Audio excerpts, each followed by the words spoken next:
Bog Panda. Hi, everybody. Welcome back to Bog Panda. I am Kelly at KELLYTHUL on Twitter and Instagram.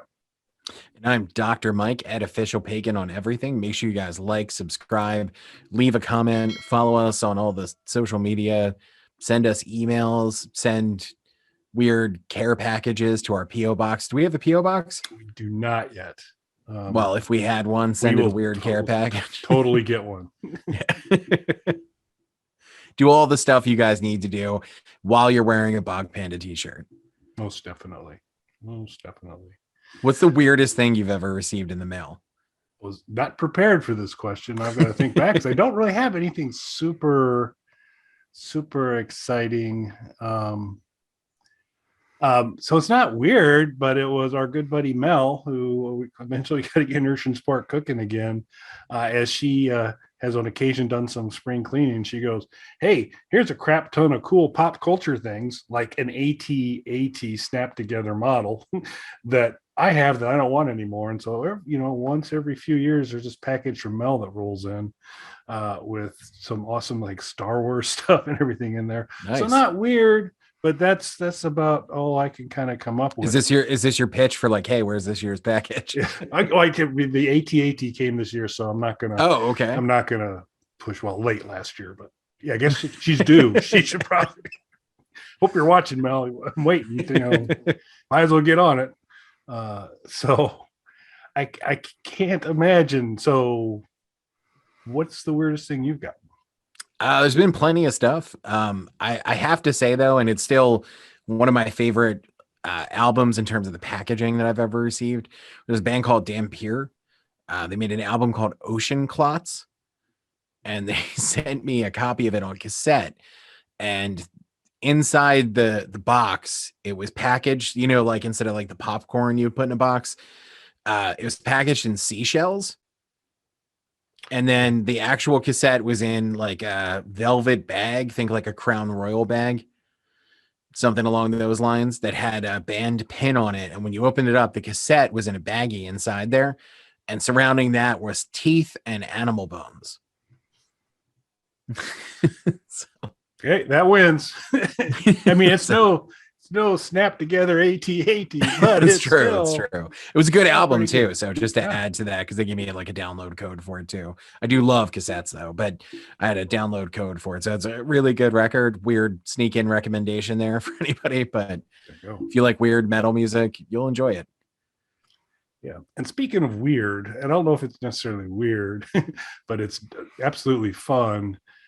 Doom continues to be the gift that keeps on giving. And we want to just do a quick show to talk about two fairly recent developments in the Doomasphere that if you haven't had a chance to check out, we highly recommend it. And the two we're just going to talk a little bit about today are Ashes 2063, which is a post-apocalyptic Doom 2 mod, and something that's near and dear to my heart, and I can't wait to gain some gaming experience with it. SpongeBob SquarePants meets Doom 2 with Squidward finally snapping and taking everybody out. So you shared with me Ashes 2063 and had a good look at that. And then I recently, as I came across the SpongeBob one, got it your way. So what was your reaction to SpongeBob entering the Doomasphere? It's interesting. I was actually thinking about SpongeBob the other day. I remember seeing a lot of SpongeBob stuff when it started, like watching episodes of the show and seeing the first movie and everything. I saw a trailer for like whatever the current incarnation of SpongeBob is now, and it's all CGI and everything. And so I looked it up, and there's been a bunch more movies and different iterations of the show and everything like that. So I was actually kind of thinking about SpongeBob the other day and how it's still going on, but in this completely different form than what I remember it starting as, because I'm old. So it was funny when you sent this to me, since that was kind of on my mind, and it makes sense. I remember early Doom mods, the Barney Doom mod being a particularly popular one, and me and my friends playing that quite a bit. So this kind of put me in mind of that. So that was really cool, that because not only is, retro gaming right in our wheelhouse, but it specifically nostalgia wise kind of took me back to Barney Doom. Yeah, I think it there's a little more depth of character with SpongeBob. We're talking golden era SpongeBob here, folks. This is SpongeBob leading up to the first movie, and all that good stuff before CGI and other things kind of came in. But yeah, it looks. I mean, you got a great cast of characters. It starts at the Krusty Krab. Really love the intro. We'll include a link so you can kind of check the whole kind of lead into it. But if I were going to pick the person who was going to clean out Bikini Bottom, Squidward's absolutely 110% the guy who's going to do it. So it looks really, really fun. Ash's 2063, also really fun. I've had a little bit of game experience with it. Not the easiest thing in the world. It gets tough quickly, and interesting challenges to it. But it is kind of the Mad Max Doom, and a lot of good things.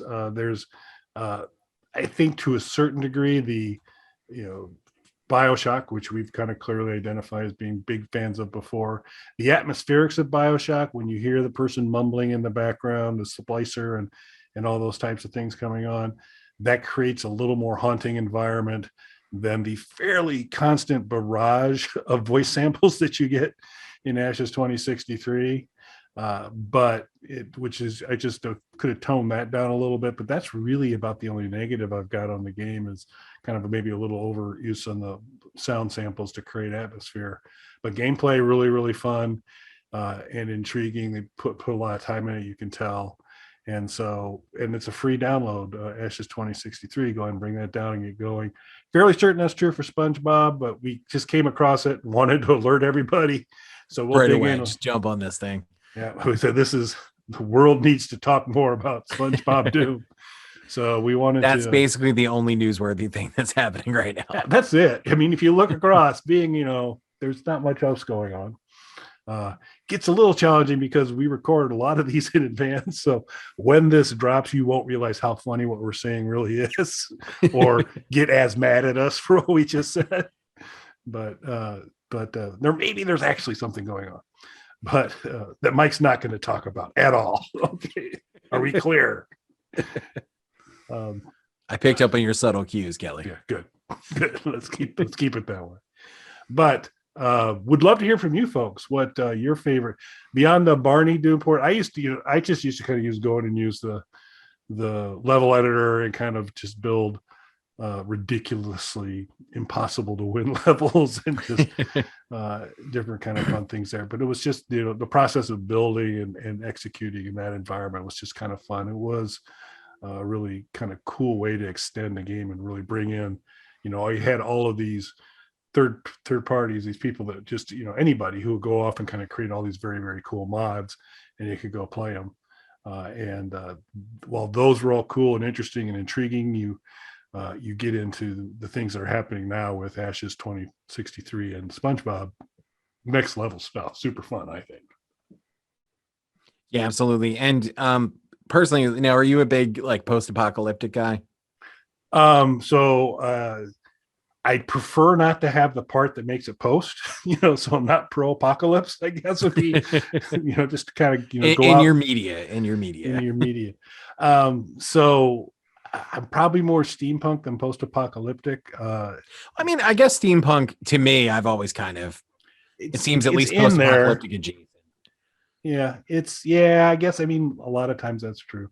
So I don't mind it, and it's kind of intriguing. It kind of depends where they go with it.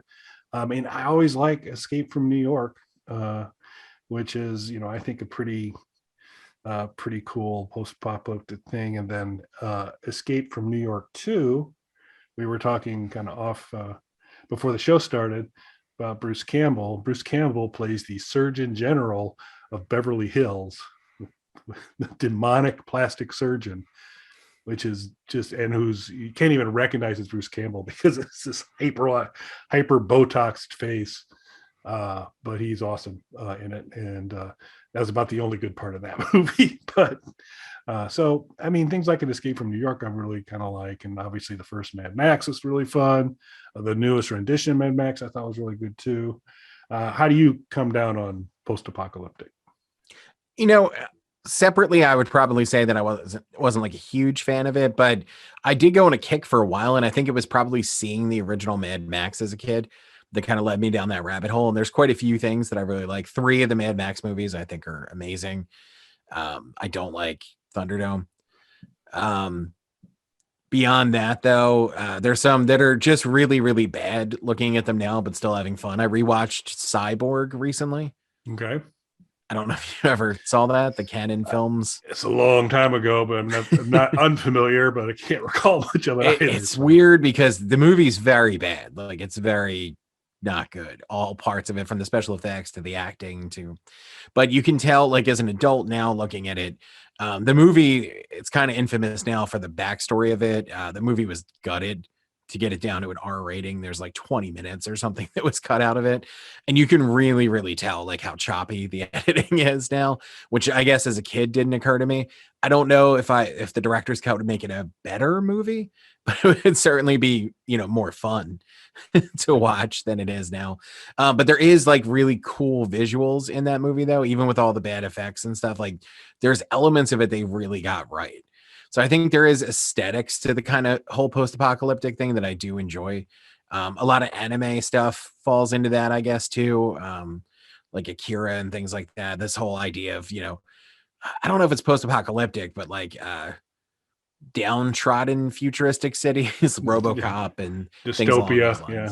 Dystopian kind of thing. So I don't know if that's, I guess, like steampunk is more post-apocalyptic adjacent.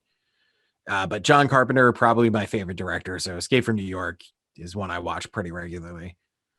Yeah, I think, and it's just come up to me, it won't be retro gaming related, but I totally think we need to do it. Although you could tie it into some retro gaming stuff. We need to have a Dystopia-mania show where we have everybody come in and pitch their favorite dystopia as the best one and see who the winner is. So I have one. I'm not going to share mine because I want to save it for the big dystopia show, but nice. I figure we could talk to maybe Nikki Bilderbach, bring her in. Gerald Webb, of course, we'll have to explain what a dystopian is to Gerald, but we'll get him there and do some of that. But yeah, we'll have to, that would be kind of fun. Like it. I think the real important question here though, is talking about all these Doom mods and everything. I think we need a Bog Panda Doom style game. We absolutely do. And I think we can pull certain elements from the fake history of Bog Panda that Mike spins from time to time, some real history of Bog Panda. And I think it could be really fun. Plus, we can milk that for a lot of content. Oh yeah, that could be tons of content. Yeah. Just gameplay after gameplay, walkthroughs, working on the game and behind the scenes stuff. There's a lot we could get out of that. There's a good, that's a good thing. Yeah, we'll definitely need to do that. So let us know. Maybe one, what your favorite dystopia is. Two, get those in, and maybe we'll include that in our Dystopia-mania special. Yes, it would be awesome there. And then if there were a Bog Panda Doom 2 mod, what do you need to see? Is it the Dr. Mike hospital wing that all the patients have gone horribly wrong, and we all know why. Types of things. But yeah, it could be really fun. So let us know if you got any other ideas for porting Doom into other fun things. I think SpongeBob is an excellent addition to the canon. I'm sure there's some other good ones out there as well. So let us, and Barney's already checked off. So case again there. But yeah, let us know your thoughts on that. Really appreciate you folks watching. Please do consider subscribing, leaving us some comments. Love to hear from you. And thanks for watching, everyone. Thanks, everybody.